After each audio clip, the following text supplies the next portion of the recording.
நீங்கலாம் எந்த காலத்துல தான் சார் இருக்கீங்க? அப்ப பெண்கள் கல்யாணம் பண்ணா வரதட்சணை கொடுக்கணுமோ? நெக்ஸ்ட் டைம் ஆவது கொஞ்சம் டேட்டா தெரிஞ்சுட்டு பேசுங்க சார். விடியல் பயணம்னு சொல்றீங்களே, ஏன் பெண்களால ஒரு ரூ. 7 கூட குடுத்து பஸ்ல போக வக்கில்லையா அப்படின்னு கமெண்ட் பண்ணிட்டு வராங்க.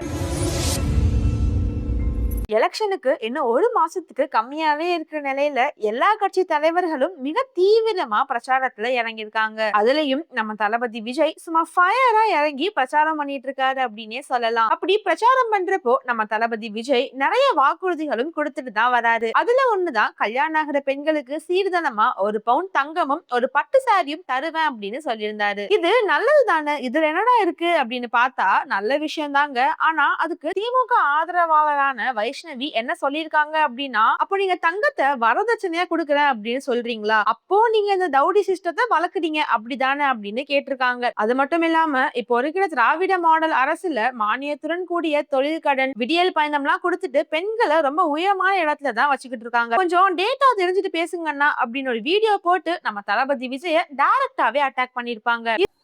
வணக்கம் மக்களே.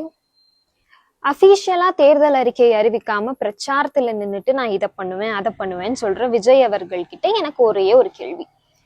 இன்னைக்கு நீங்க பேசும்போது கல்யாணம் ஆகிற உங்க தங்கைகளுக்கு 1 பவுன் தங்கமும் ஒரு பட்டு சேலையும் கொடுக்குறேன்னு சொல்லியிருக்கீங்க. நீங்கெல்லாம் எந்த காலத்துலதான் சார் இருக்கீங்க? அப்ப பெண்கள் கல்யாணம் பண்ணா வரதட்சணை கொடுக்கணுமோ?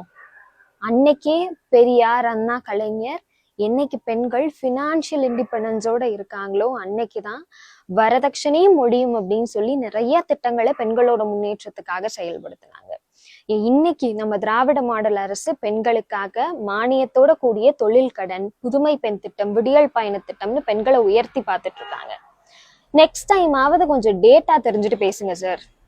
இதுக்கு நெட்டிசன்கள் என்ன சொல்றாங்க அப்படின்னா, விடியல் பயணம்னு சொல்றீங்களே, ஏன் பெண்களால ஒரு ரூ. 7 கூட குடுத்து பஸ்ல போக வக்கில்லையா அப்படின்னு கமெண்ட் பண்ணிட்டு வராங்க. சோ இத பத்தி நீங்க என்ன நினைக்கிறீங்க அப்படின்னு கமெண்ட் செக்ஷன்ல சொல்லுங்க. மேலும் அடுத்த ஒரு வீடியோ சந்திப்போம். அது வரைக்கும் பாய்.